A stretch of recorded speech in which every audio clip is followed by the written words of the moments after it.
Hello बच्चों, मैं doctor Sunita Nandal कक्षा 10th के लिए आत्मकथा की दूसरी वीडियो लेकर आई हूँ। एक वीडियो पहले आप पद्यांश कर चुके हैं, दूसरी व्याख्या देखिएगा। किंतु कहीं ऐसा ना हो कि तुम ही खाली करने वाले, अपने को समझो मेरा रस ले अपनी भरने वाले। यह विडम्बना अरि सरलते तेरी हंसी उड़ाऊं मैं, भूले अपनी यह प्रवंचना औरों की दिखलाऊं मैं। उज्ज्वल गाथा कैसे गाऊं मधुर चांदनी रातों की, अरे खिलखिलाकर हंसते होने वाली उन बातों की। इसमें कवि अपने उन मित्रों को बताते हैं जो कवि के मित्र कहते हैं कि तुम अपनी आत्मकथा लिखो, तो कवि उन्हें बताते हैं कि मेरा जीवन तो अभावों से भरा हुआ है। यदि अपनी विडंबना बताने लगा तो पूछने वाले कहीं ये ना समझ बैठें कि आपके दुख का कारण हम ही हैं। क्या कहते हैं कवि? किंतु कहीं ऐसा ना हो कि तुम ही खाली करने वाले। कवि कहते हैं कि मेरे खालीपन को जान करके कहीं ऐसा ना हो जाए कि तुम ही खाली करने वाले, कि मेरे मन को खाली करने वाले तुम ही हो, मेरे जीवन को खाली करने वाले तुम ही हो। जीवन खाली कैसा हुआ? जीवन से खुशियाँ निकाल करके। अपने को समझो, अपने आप को समझो। कवि अपने मित्रों को कहता है कि मेरी आत्मकथा को पढ़ करके तुम्हें कहीं ऐसा ना लगे कि मेरे जीवन को खाली करने वाले तुम अपने आप को ही समझो। मेरा रस ले अपनी भरने वाले, मेरा रस मेरी खुशियों को समेट करके अपनी भरने वाले, अपने जीवन में खुशियां भरने वाले तुम अपने आप को ही समझो।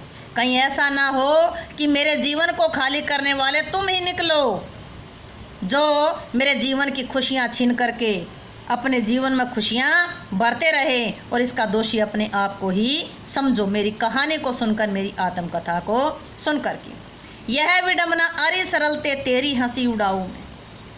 कवि अपनी सरलता, कवि अपने भोलेपन को इसका कारण मानते हैं। कवि का जीवन इतना सरल रहा को जो दूसरों के स्वभाव को समझ ही ना सका, इसलिए कवि कहता है, मतलब सरल स्वभाव को दोषी मानता है। इसलिए कवि कहता है कि अपनी सरलता को, अरे यह विडंबना, ये मेरे जीवन की विडंबना रही है कि अरे सरलते तेरी हंसी उड़ाऊं मैं, अरे सरलते तेरी हंसी उड़ाऊं मैं। इस तरह अपनी सरलता को बता करके कवि सरलता को हंसी उड़ाने का अवसर नहीं देना चाहता। अरे सरलते, ये मेरे जीवन की विडंबना है कि हे मेरे भोलेपन, है मेरी सरलता, मैं तेरा मजाक उड़वाऊँ, मैं तेरा मजाक उड़ाने का मौका नहीं देना चाहता। भूलें जो मैंने ज़िंदगी में भूल की हैं, अपनी भूलों को या प्रवंचना जो दूसरों ने मेरे साथ छल किया है, धोखा किया है, औरों की दिखलाऊं मैं अपनी आत्मकथा में अपनी भूलों को गिनवाऊं, या दूसरों ने मेरे साथ जो छल कपट किया है उनको दिखलाऊं। उज्ज्वल गाथा कैसे गाऊं? मेरे जीवन की जो उज्ज्वल गाथा, जो खुशियों से भरी हुई कहानी को कैसे गा दूं?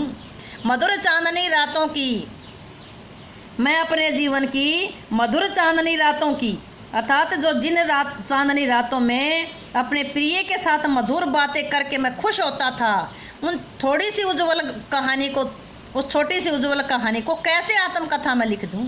अरे खिलखिलाकर हंसते होने वाली उन बातों की, मैं उन मधुर चांदनी रातों में अपनी प्रेमिका के साथ जो खिलखिलाकर हंसा था, जो खुशी से जो रातें व्यतीत की थी, उसको अपनी आत्मकथा में, उस उज्ज्वल गाथा को अपनी आत्मकथा में कैसे लिख दूं? एक बार फिर सुनिएगा। कवि अपने मित्रों को कहते हैं जो ये कहते हैं कि तुम अपनी आत्मकथा लिखो, कहते हैं कि कहीं ऐसा ना हो कि मैं आत्मकथा लिखूं और आत्मकथा को पढ़कर तुम्हें ऐसा लगे कि तुम ही मेरे जीवन को खाली करने वाले हो, तुमने मेरी खुशियां छीन करके अपने जीवन में खुशियां भरी हैं, और इसका दोषी तुम अपने आप को समझो। ये विडंबना है कि अरे सरलते तेरी हंसी उड़ाऊं मैं। ये विडंबना है कि इस तरह जो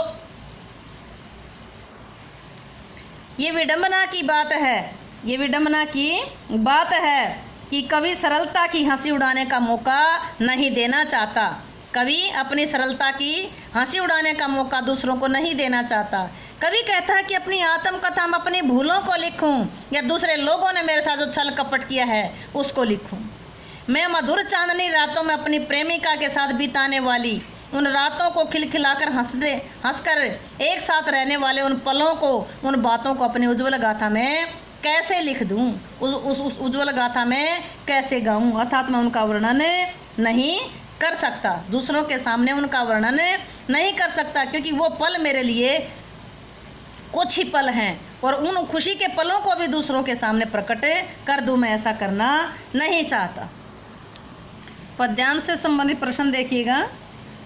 कवि हैं जयशंकर प्रसाद, कविता है आत्मकथ्य। कवि किसका रस लेने की बात करता है?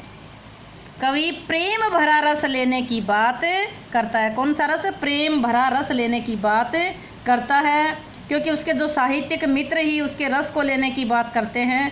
जैसे भंवरा है, आसपास मंडराने वाले, जो भंवरे की तरह मंडराने वाले लोग हैं, उनके काव्य रस को चूस करके अपने आप को उन्नत बनाना चाहते हैं, कवि की खुशियाँ छीनना चाहते हैं।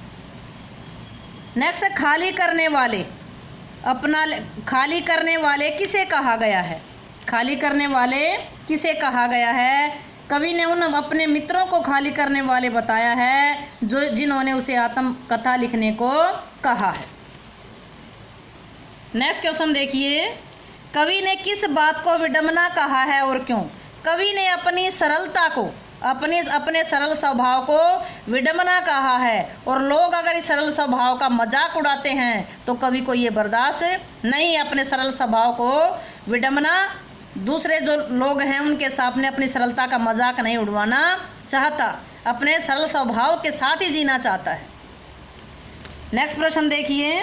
कवि अपनी आत्मकथा क्यों नहीं लिखना चाहता? अभ्यास में भी आएगा ये क्वेश्चन है। कवि अपनी आत्मकथा इसलिए नहीं लिखना चाहता कि कवि अपने जीवन की सरलता को लोगों की हंसी का कारण नहीं बनाना चाहता।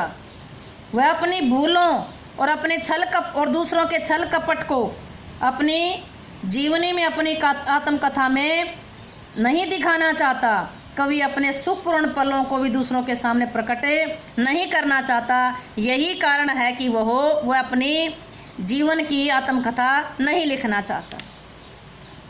अगला प्रश्न है कि कवि किन उज्ज्वल गाथाओं की बात करता है? कौन कौन सी उज्ज्वल गाथा आई हैं? जो प्रेम भरे पल थे, जो सुख के पल थे, उनको कवि नहीं, यानी उनको कवि क्या कहा? कवि ने उनको उज्ज्वल गाथा कहा है। खिलखिलाकर हंसने वाली होने उन बातों की, खिलखिलाकर हंसने वाली बातें कौन सी थी? जो प्रेम के अत्यंत मधुर क्षण थे, जो उनकी प्रेमिका के साथ थे, उनको कवि ने खिलखिलाकर होने वाली बात कहा है। इस कविता, जो ये पद्यांश है, इसका काव्य सौंदर्य या भाषा बताइए कैसी है? भाषा है सरल सरस खड़ी बोली, शैली है चित्रात्मक, मुख छंद है। अलंकार कौन से आए हैं? वाले, वाले, मैं, की कौन से आए हैं? यहाँ पर स्वर मैत्री अलंकार आया है।